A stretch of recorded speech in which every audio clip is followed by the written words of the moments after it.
जय, गोविंद जय गोपाल जय, वृंदावन गिरधारी की जय जय, बनवारी गिरधारी की जय जय, राधा रमण गिरधारी की जय जय, राधा रमण गिरधारी की जय जय, राधा रमण गिरधारी की जय जय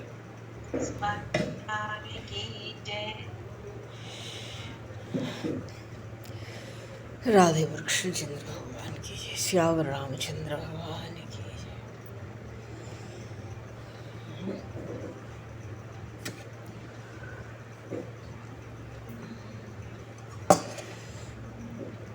गौरी शंकर भगवान की जय, माँ के प्यारेलाल की जय, वृंदावन धाम की जय, सब संतन की जय, सब भक्तन की जय, श्री सद्गुरुदेव भगवान की जय।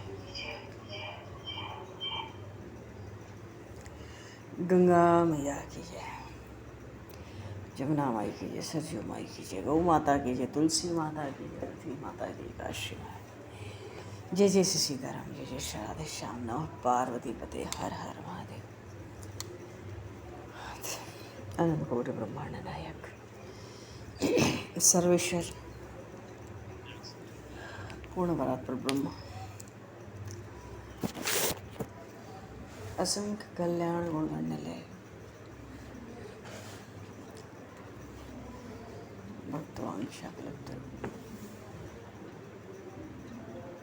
शरणागत भक्तजन भक्तवत्सल दीनबंधु दयासंद्र, भगवान श्री राधा माधव की असीम कृपा करने से 84 कोश ब्रजमंडली धाम के हृदय स्थल श्री राम वृंदावन से महापुरुषों की भावमय सन्निधि एवं आप सभी श्रद्धालु वैष्णवों की मंगल सन्निधि में मानव जीवन का सर्वोत्कृष्ट फल भगवत गुणगान, भगवत स्मरण का आनंद हम सभी भगवान श्री कृष्ण की बाल लीलाओं के माध्यम से प्राप्त करने जा रहे हैं। सर्वप्रथम आप सभी भक्तजनों के चरणों में भगवत भाव से सादर वंदन, सादर नमन।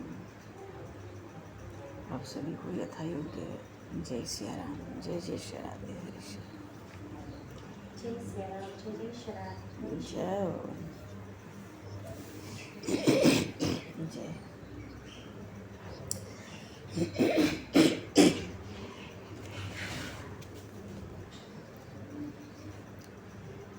वंशी विभूषित करान्नवनीरनाभात्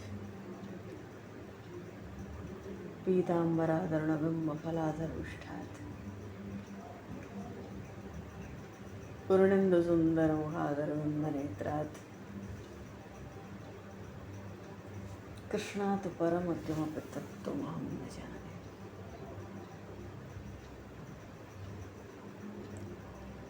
पूर्व प्रसंग में भगवान श्री बालकृष्ण गोकुल की गलियों में माखन चोरी अभियान चला रहे हैं। इसका आरंभ है श्री गणेश हो रहा है, माखन चोरी लीला का।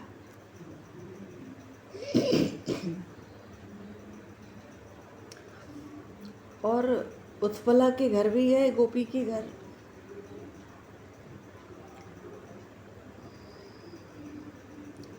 और खूब भांड फोड़े, छाछ का समुद्र बहाया, दही की दूध की नदियां बहाई, ऊपर से धार गिरती और नीचे से ही मुंह गोल गोल के पीते जाते। माखन के लौंदे एक दूसरे पर दे मारते, बानर पशु पक्षी सब उन श्री आनंदगण श्री कृष्ण की आनंदमय लीलाओं से आनंदित हो रहे। सुध नहीं है उस आनंद में किसी चीज की।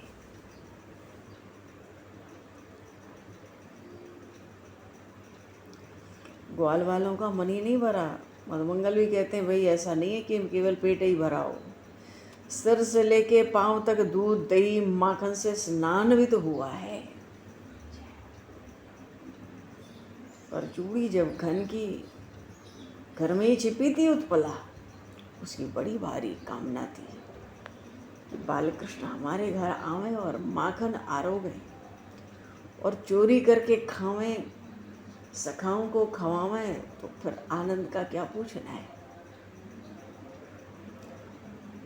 और वही जैसे ही थोड़ी बहुत भी हिली डुली गोपी, कन्हैयालाल की दृष्टि तो द्वार पड़ी थी। एक वही थे जो पूरे सावधान हैं, चतुर हैं, कब ना आ जाए। सीधे जैसे ही चूड़ी की थोड़ी आवाज आई, कंधे से कूदे दाऊ जी के, कहाँ, बरूथप की पीठ पर, और फिर भाग चले। और रह के क्या करते, सबको भागना था, लेकिन सीधा मधुमंगल क्या करें, ये तो ब्राह्मण है और ब्राह्मण भोजन के बाद दौड़ भाग नहीं करते। हाँ, पर ब्राह्मण की बात उस भागम दौड़ में सुनता कौन है। मधुमंगल तो अलग ही चिल्ला रहे हैं, अरे आयुर्वेद में भोजन के बाद दौड़ना मना है। भाग गए सब। ऐसा लग रहा था सब कहीं जाकर स्नान करेंगे, क्यों, अपने घर जाने लायक तो है ही नहीं। मैया देखेगी तो क्या हालत होगी, सब तो दही दूध माखन में स्नान किए हुए, और फिर भोजन के बाद भागना और फिर स्नान। मधुमंगल सोचते नहीं नहीं, ये सब मुझसे नहीं होगा। और उत्पला बहुत हंस रही है, गोपी बहुत प्रसन्न है। पहले जो उखल रख गए थे श्याम सुंदर उस पर चढ़ गई, और ऊपर जो माखन का पात्र था उतारने लगी। अरे मधुमंगल तो भगा नहीं, सोचता है अब उसमें क्या धरा है, क्या देख रही है। उस कन्हैया ने सारा माखन तो बांट दिया, लेकिन ये पगली तो पात्र लेकर ही बैठ गई, और जो पात्र में जो कुछ लगा हुआ है ना, बचा हुआ, चाटने लगी उंगली से पोंछकर। मधुमंगल सोचता है ये तो बड़ा अन्याय हुआ, आखिर घर इसका, माखन इसका, तो कम से कम एक दो लोंदे माखन कन्हैया छोड़ दिया होता। बेचारी उंगली से चाट रही है, कुछ नहीं है। तब तक मधुमंगल को देखा उत्पला ने, ये तो यहीं बैठा है। अरे तू कैसा भूत बना बैठा है, मुझे देख रहा है।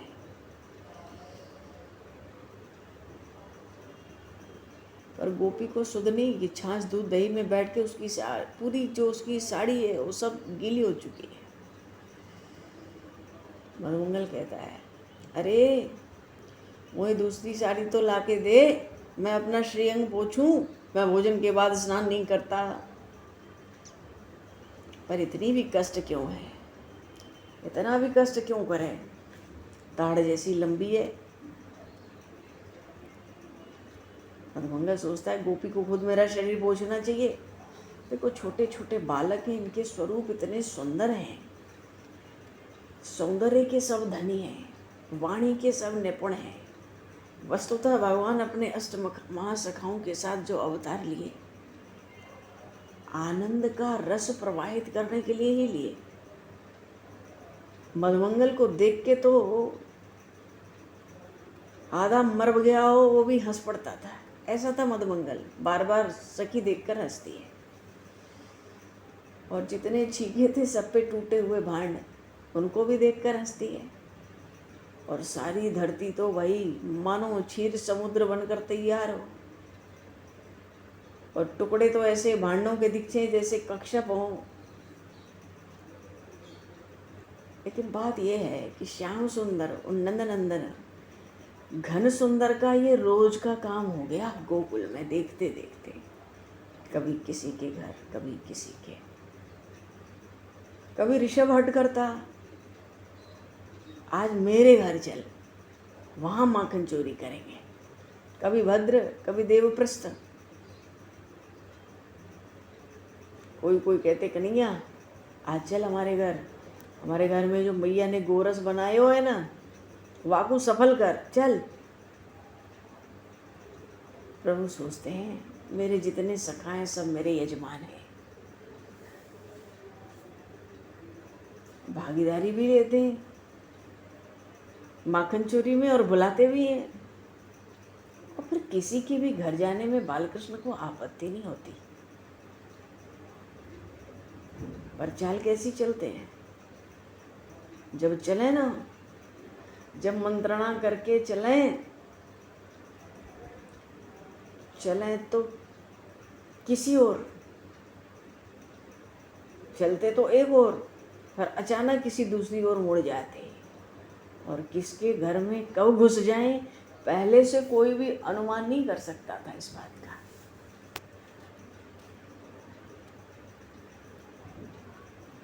इतने गाय बछड़े हैं, नन्हे नन्हे बछड़े फुदकते कूदते बड़े भले दिखते। कन्हैया लाल को बछड़े फुदकते कूदते बड़े प्यारे लगते हैं, और फिर छोटे छोटे बछड़ों को बांध कर रखना कोई भली बात है क्या। और भद्र तो देख लेना बंधे हुए बछड़े तो तुरंत खोलने लगते हैं। बछड़े बछड़ियाँ जाते कहाँ हैं, खोल भी दो तो इन्हीं सखाओं को सूंघ सूंघ कर फुदकते रहते हैं आसपास, मानो सब उन नंदगन श्याम सुंदर के साथ लगे रहते हैं।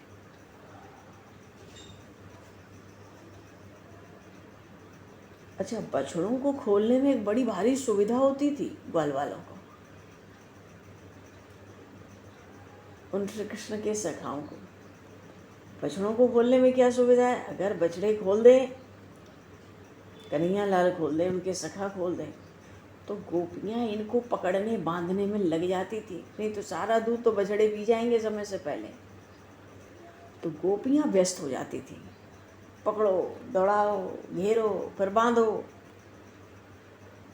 और इतनी देर में उनके घर में घुसने को, माखन खाने को, दही पीने को, दूध का भोग लगाने का अवसर मिल जाता है इनको। क्या होगा, गोपी थोड़ा चिल्लाएगी बछड़े खोलने पर, उसमें भी तो इन बाल सखाओं को आनंद ही आएगा। फिर उसको अंगूठा भी दिखाएंगे सब, तालियां बजा बजा के, कोई कूदेंगे कोई नाचेंगे।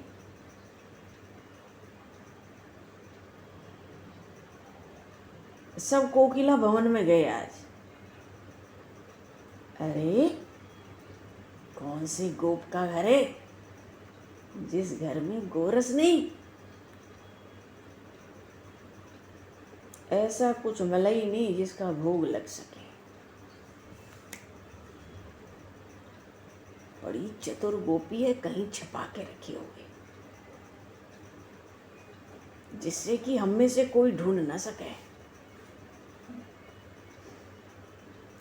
अरे तो क्या अब हमें क्रोध नहीं आएगा, क्रोध आएगा अब हम लोग को। अब अकेले कन्हैया लाल को दोष कोई क्यों दे भाई, क्रोध तो सबको आए रहे हो है, और करें भी तो कहा करें।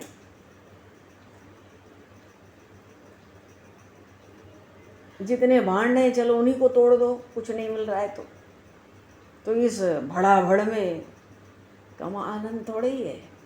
छोटे छोटे तो शिशु हैं, तोक हैं मुश्किल से 2 साल के, सबसे छोटे तोक हैं, नीलमणि की तरह नीले नीले। हुआ क्या, कोकिला गोपी के घर में गए थे, कुछ तो मिला नहीं खाने को, तोड़ फोड़ की धड़ाधड़, धाड़ धूड़ धम आवाज आ रही है। गोपी बाहर दौड़ दौड़ के बछड़े पकड़ रही है, बांध रही है, चिल्ला रही है, चीख चिल्ला। भीतर मालूम पड़ा कि पालने में छोटा सा शिशु है।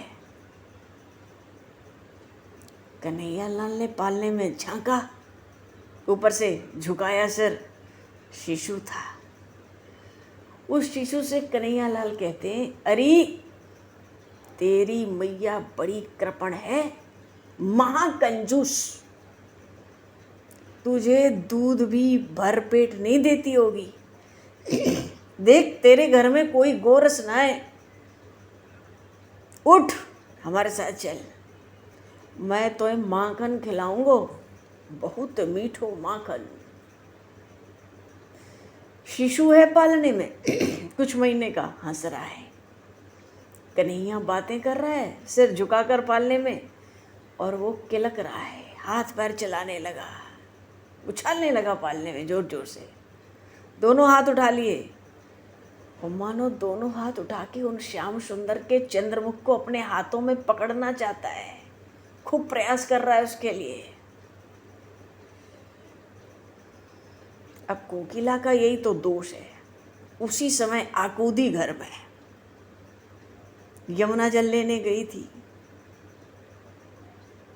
तो थोड़ी देर क्या वहां रुक नहीं सकती थी?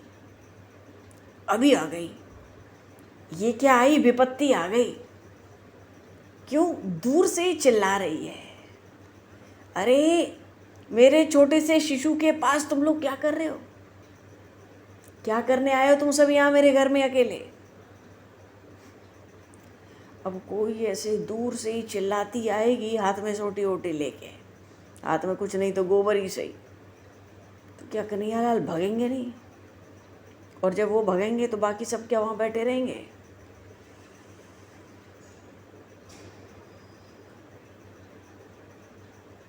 देखो, ये तो कन्हैयालाल ऐसे हैं, किसी को भी अपना सखा मान ले और उसको अपने साथ आने के लिए निमंत्रण दे दे,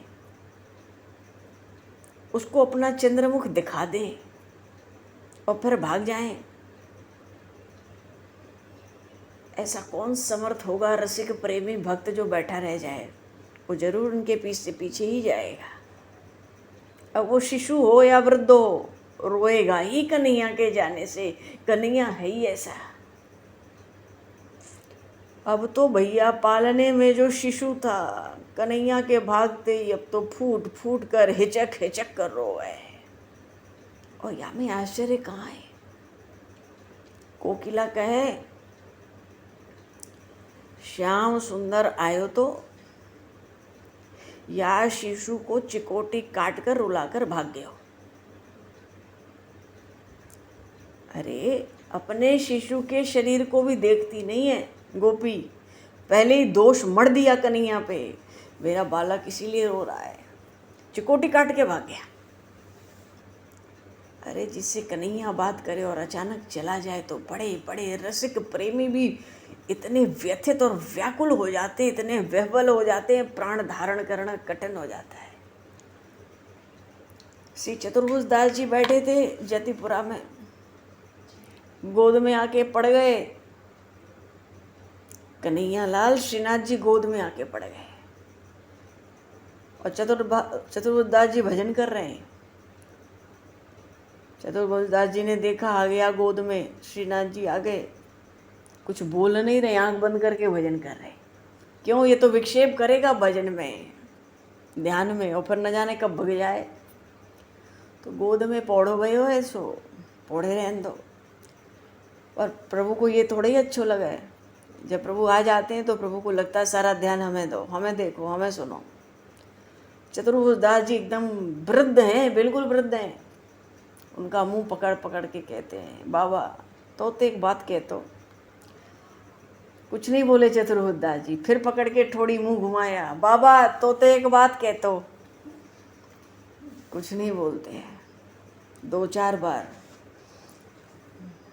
मुंह घुमाते अपनी तरफ, आँख ही नहीं खोलते चतुर्भुज दास जी। क्यों? इसका रूप ऐसा है, ऐसा मोहित करता है, पागल कर देता है। और पागल तो पहले ही हुए पड़े हैं, और फिर ये कब भग जाए और मरो। बाबा तो एक बात कहते हो, बाबा तो एक बात कहते हो। इतने देर में उनकी बिटिया आ गई, भागे कन्हैयालाल बड़ी जोर से। चतुर्भुज दास जी हंस गए, लेकिन हंस तो गए, अब रात को नींद नहीं आवे। क्यों? यही सोचें, कन्हैया लाला गोद में आए तो पौड़ो गए हो तो, और कह रहे हो तो बाबा तोते एक बात कह तो। मानो उस कन्हैया को कितना मन था, कुछ बात कहना चाहता था। बाबा तुमको एक बात सुनाऊं, बात सुनाऊं। और मैंने बात नहीं पूछी, न जाने क्या कहने वाला था, न जाने का कह तो, न जाने का कह तो। रात भरे की धुन पड़ी रही, न जाने का कह तो, कन्हैया न जाने का कह तो। मानो दुख हो रहा है, व्यथित हो रहे हैं, व्याकुल हो रहे हैं, पता नहीं क्या कहने वाला था। फिर 2-4 दिन में गोद में आ गए। बाबा तोते की बात कहते हो? हाँ लाला कह। आज चतुर्भुज दास जी बिल्कुल चुप नहीं रहे। हाँ हाँ लाला कह। बाबा बाबा हाँ हाँ बेटा कह। क्योंकि श्रीनाथ जी की तो वही जतिपुरा में सब वात्सल्य भाव भी प्रधान है वहाँ, श्री विठलनाथ गोसाई जी के उधर। हाँ लाला कह। तो क्या कहते हैं कन्हैयालाल चतुर्भुज दास जी से, अभी 500 वर्ष पुरानी बात है, 450-500 वर्ष, कि बाबा मन तो ये हो रहे हो है, चल माखन चोरी करने चलें। माखन चोरी? और कहा या बुढ़ापे में माखन चोरी? और कहा नहीं लाला।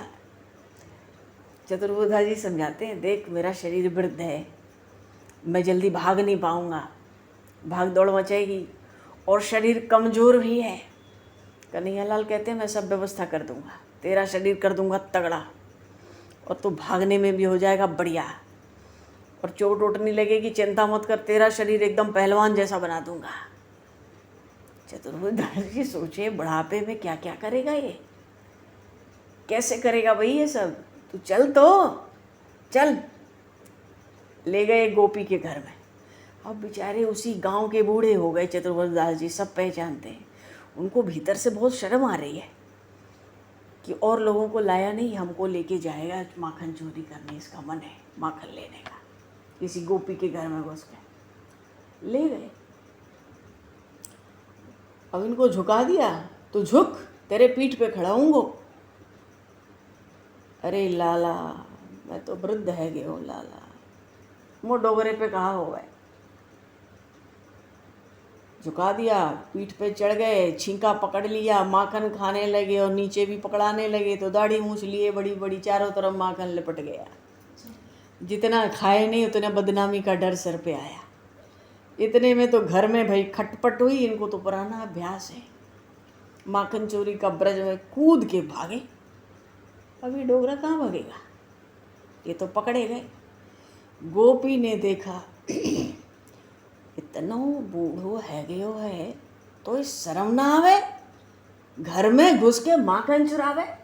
ओ बाबा, अब बाबा कहा करे, खूब पिटाई भाई। रात को खाट में पड़े पड़े, कष्ट में दर्द में पड़े थे, बड़बड़ा रहे थे कन्हैया को, इतने में आ गया, बोले श्री बाल कृष्ण लाल की। अरे बाबा कहाँ है गए हो, कहाँ हल्ला कर रहे हो, खाट पे पड़ो पड़ो। चतुर्भुज दास जी ने कहा, ये कन्हैया तूने तो बहुत बढ़िया काम किया बेटा, बुढ़ापे में इतनी पिटाई, इतनी बेइज्जती, किसी को मुंह दिखाने लायक नहीं बचा ब्रज में, गोवर्धन में बाहर निकल के। कन्हैयालाल कहे, बाबा मैंने तुमसे कहा था ना, तुम्हारा शरीर मजबूत करा दूंगा। इतना माखन खिलाया और ऊपर से पिटाई लगवाई, तो भीतर से भी मजबूत और बाहर से भी मजबूत। बोल कन्हैयालाल की जय। कहने का भाव है कि प्रभु को ये लीलाएं ऐसी मधुर लगती हैं, और प्रभु की जो झांकी पा जाए फिर वो कैसे जिए उस झांकी के बिना। उस छोटे से कोकिला के शिशु से कुछ पल प्रभु ने बातें की, उतने देर में ही वो इतना पागल हो गया, बार बार पकड़ना चाहता था छोटे छोटे नन्हे नन्हे हाथों से। और उसके पहले उसकी मैया आ गई, बालकृष्ण भग गए, सब सखा भग गए डर के मारे। अब तो खूब चीखे चिल्लावे, क्यों बालकृष्ण गया, शिशु रोता पालने में। और गोपी समझती श्याम सुंदर ने मेरे बालक को चिकोटी काट ली, इसको रुला गया, इसको माखन नहीं मिला ना, मेरे बालक को रुला गया।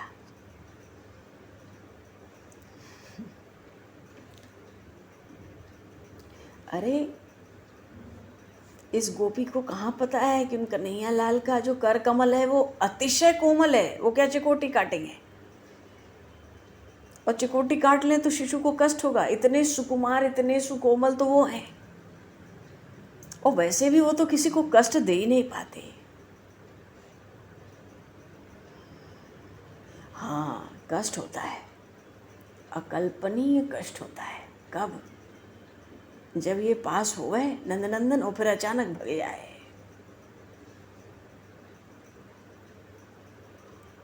इसके शिशु को वही तो वियोग हुआ। और फिर ये वियोग तो कोकिला ने स्वयं बुलाया ना, खुद ही तो आई थी घर के भीतर। अगले दिन हुआ, शाम को अपने आप पहले ही मंत्रणा हो गई। ताजा माखन बड़ा स्वादिष्ट होता है, आज अंधेरे में चलेंगे। पहुंच गए नंद द्वार पे।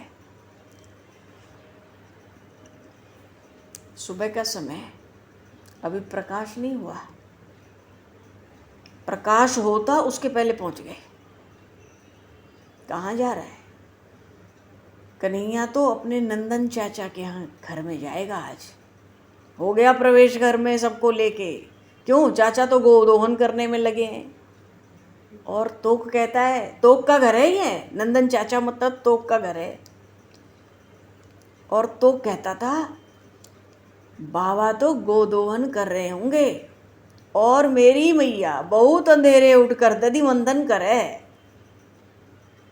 तो गोष्ठ में गई, तभी तो तोक आ सका ना नंदन श्याम सुंदर को बुलाने। बाबा गोदोहन कर रहे हैं, मैया जो है दधि मंथन कर रही गोष्ठ में, घर खाली है। बड़ा अच्छा अवसर है। सब गोपी समय गोदोहन करते हैं और गोपियाँ दधि मंथन गोष्ठ में चली जाती हैं दूध लेने के लिए। और गोकुल में क्या कोई अपना द्वार बंद करता है? क्यों करे भाई? बिल्ली हो, कुत्ता हो, बानर हो, काग हो, कोई इतना धृष्ट नहीं कि अपने आप किसी के पात्र में मुंह डाल दे। और मुख भी तो तब डालेगा जब भूख लगी हो। देखो, परिग्रह तो हम ही लोग करते हैं, पशु पक्षी नहीं करते। एक बार खाते हैं, जितना खाना होता है खा लेते हैं।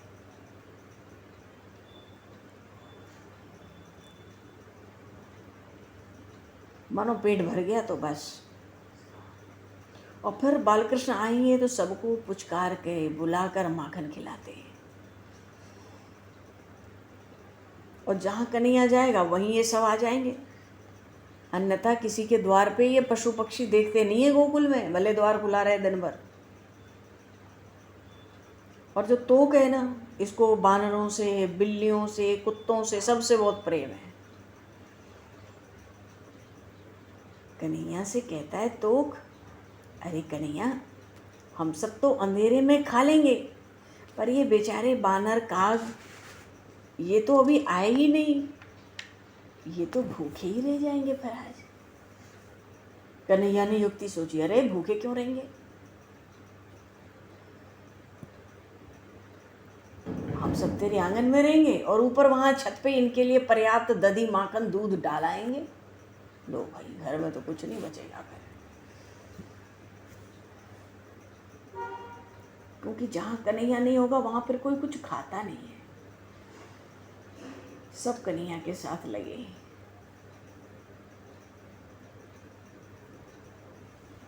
कन्हैया निकल जाए तो काग क्या कभी इस घर पे आके बैठेगा? नहीं। कागभूषुंडी जी का भी अतिशय प्रेम है प्रभु में। बाहर प्रकाश होने लगा। अब भाई सब तो ढूंढते ही लोगों को आ जाएंगे, बालक सब कहाँ एक साथ। अब वही हुआ, बंदर, कुत्ते, बिल्ली, पशु पक्षी जितने थे सब आ गए, ढूंढने निकल गए गोकुल में, घरों में। तो घर में चाची के कहीं प्रकाश न हो जाए, हम पकड़े ना जाए।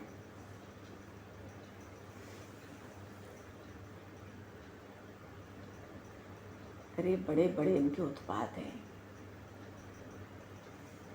अब कितना भी देखो अंधेरा हो,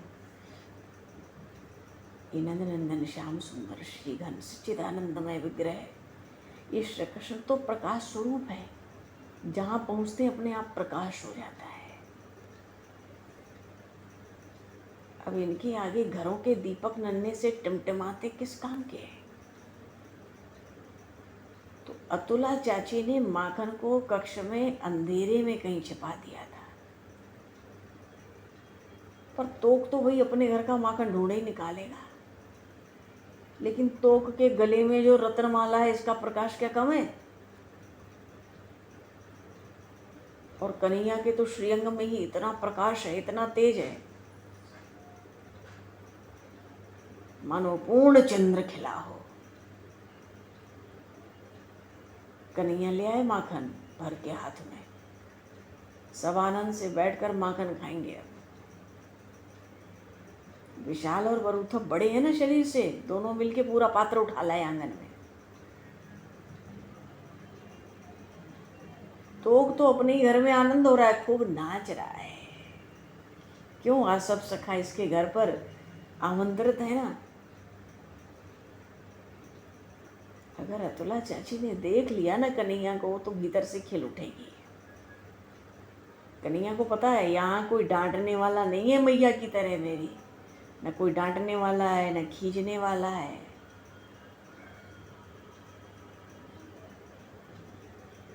आ गई चाची। अरे तुम सब अंधेरे में बैठे हो, लो भैया। हाँ, चाची तो दीपक ही जलाने चली आई सर पे। तोक ने देखा मैया आ गई मेरी, दौड़कर मैया के चरणों से लिपट गया।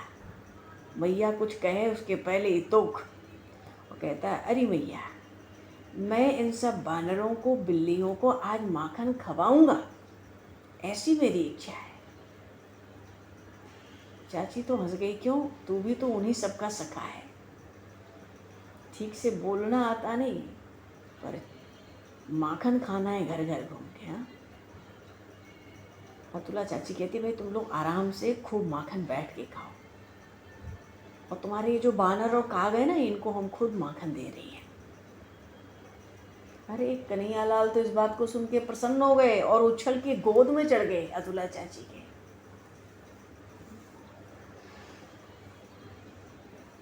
अतुला चाची कहती है, लाल तू खा और बांट सबको। तेरी चाची कोई कृपण थोड़ी है कि खींचेगी। मैं तो स्वयं बड़े बड़े लौंदे इन कपियों को उछालूंगी, खूब खवाऊंगी आज इनको, तू प्रेम से पा बैठ के।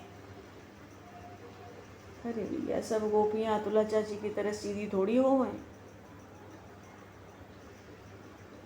सब गोपियां तो इस सावधानी में घर में रहें, चोरी करते हुए श्याम को पकड़ लो। और श्याम सुंदर को कहा पकड़ो, श्याम सुंदर तुमसे ज़्यादा सावधान है, कहीं पकड़ न जाए। क्यों? नेक आहट है ही, बस भागे। कोई दाऊ को थोड़े ही पकड़े, दाऊ को पकड़े तब पतो पड़े। चौथे वर्ष में दाऊ, और कहीं इनको रोष आ जावे ना तो उखल उठाकर पटक के फोड़ तोड़ सब घर के खंभे उम्बे सब गिरा देंगे। 4 वर्ष की अवस्था है, चौथे में 3 पूरे हो गए। तो दाऊ को छेड़ने का साहस कोई ना करे, तो दाऊ भागे भी नहीं। सब भागे, दाऊ आराम से निकल के जाए, कोई उनको खिजावे नहीं। क्यों? सब सखियां जाने दाऊ तो आता है कन्हैया के अनुरोध करने से, नहीं तो दाऊ थोड़े आवे माखन खाने घर घर। ये तो कन्हैया के कहने से आवे, और कन्हैया के कहने से आवे तो, और जब कन्हैया मुख में माखन दे तभी दाऊ खाए, नहीं तो दाऊ के तो हाथ में माखन के जितने लोंदे आएंगे सब सखाओं को देता रहता है। और भद्र और तेजस्वी को भी कोई नहीं पकड़ेगी। डरती होंगी ना, दोनों दाऊ से लगते हैं दूर से, और धोखे से कहीं दाऊ का हाथ पकड़ के जाए तो फिर।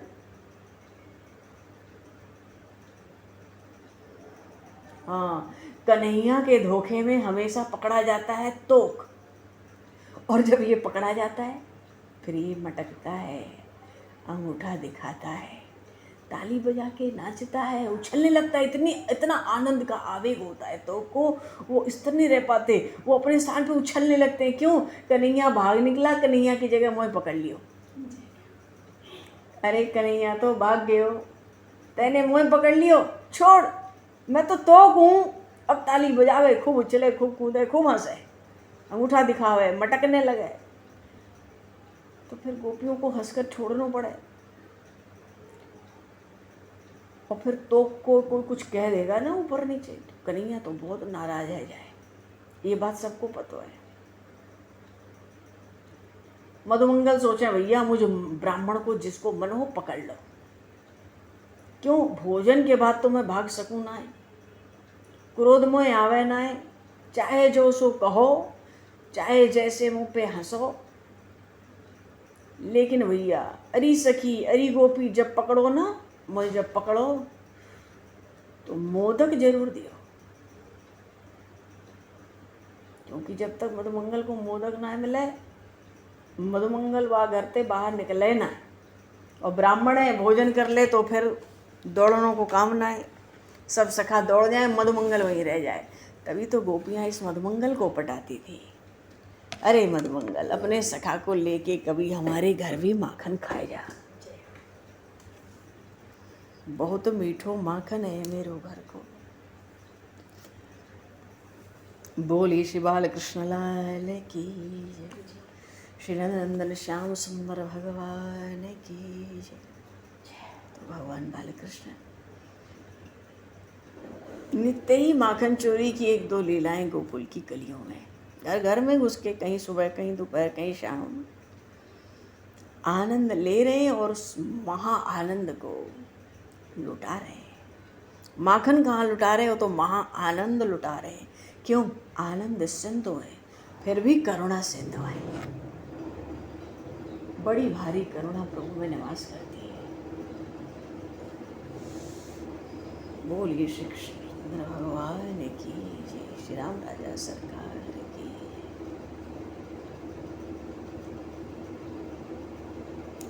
श्री गौरी शंकर भगवान की जय, सब संतन की जय, सब भक्तन की जय, सब गुरुदेवों की जय। भगवान समय को दुष्कृत करते हुए आ जाओ यहीं पर, वाणी को विराम और वाक्य पुष्पांजलि प्रभु के श्री चरणों में सादर समर्पित। आप सभी को भी यथा योग्य जय श्री राम, जय जय श्री राधे हरीश्वर। श्री बालकृष्ण भगवान की जय। जय जय जय श्री राम, जय श्री राम, जय श्री राम, जय श्री राधे हरि शरण प्रणाम। जय सीताराम। बोलो जी जो कोई बोलना चाहे बोलो।